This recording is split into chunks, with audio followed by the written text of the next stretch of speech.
Since we the French wants to extend our North American colonies into the land west of the Ohio Territory, we also heard that the British also wants to do the same thing as we're doing, which is extending our colonies into the lands west of the Ohio Territory. Even though we the French and the British has fur traders there making business with the Native Americans and pioneers living in the frontier, we also heard that a group of wealthy English colonists decided to have an investment company where they will sell farmland in the Ohio Territory.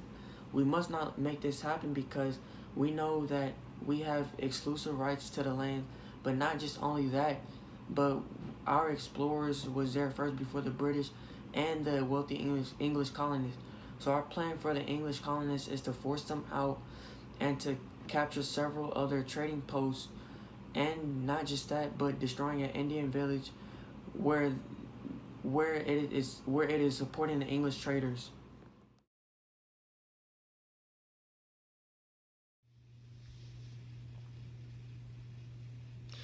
There were many battles fought during the duration of the war, some of them being the Battle of Monongahela, the Battle of Plassey, the massacre at Fort William Henry, the Battle of Quebec, the Battle of Louisburg, the Battle of Lake George, and the Pontiac's Rebellion. The most important of them being the massacre at Fort William Henry, the British capturing of Louisburg and Fort Duquesne, and the Battle of Quebec.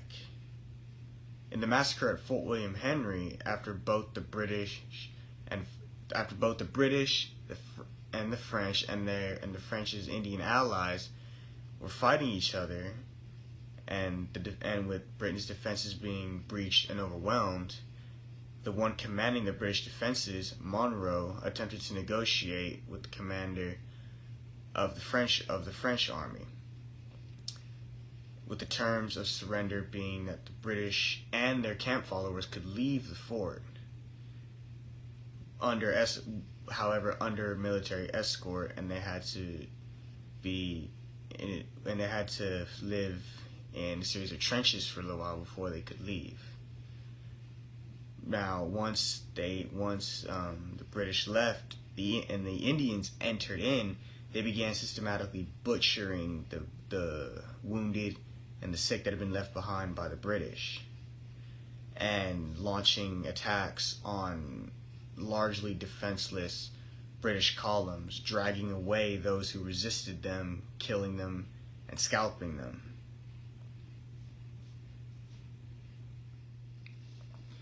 The next important battle was the Battle of Louisburg, and during this battle, the British had launched a major assault on the French defending the city. The British used large boats to ferry their men from their ships to the shore and used their ships to bombard the city from afar. After the French had fought a gallant defense, they were eventually overwhelmed, and the city fell to the British, and the French surrendered on July 26, 1758.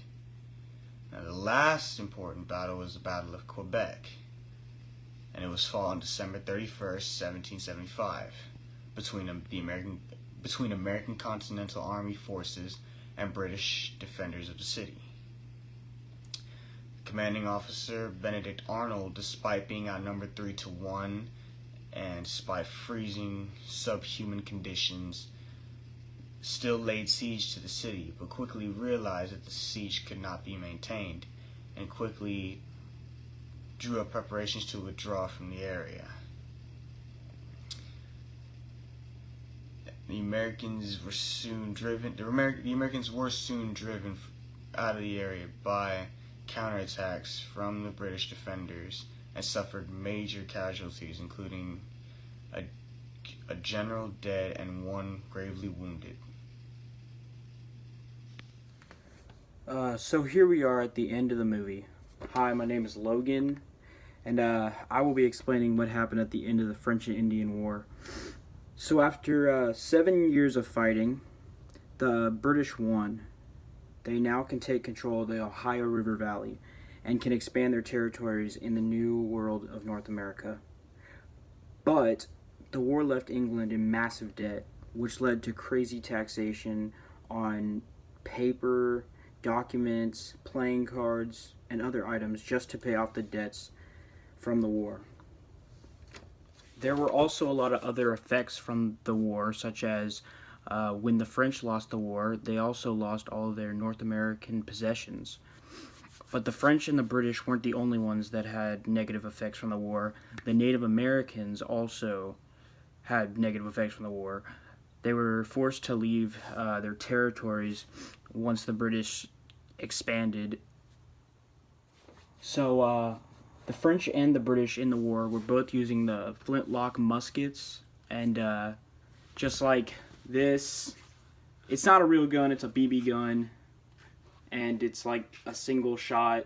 It's kind of like a musket, I guess. Yeah, I just needed a prop. And the Indians were using tomahawks and bow and arrows, obviously. So back to the important part. So I'll tell you why the French and Indian War is important and significant. Well, in 1763, the French and the Indian War ended with the Treaty of Paris. And as a result of the debts collected by the war, England taxed everything. That's why the phrase "no taxation without representation," that's where it came from. Well, anyways, the colonists protested these taxes that began a long fight with Parliament and the colonies, and this resulted in the American Revolution. So, thank you for watching our movie. Hopefully we get an A. Peace.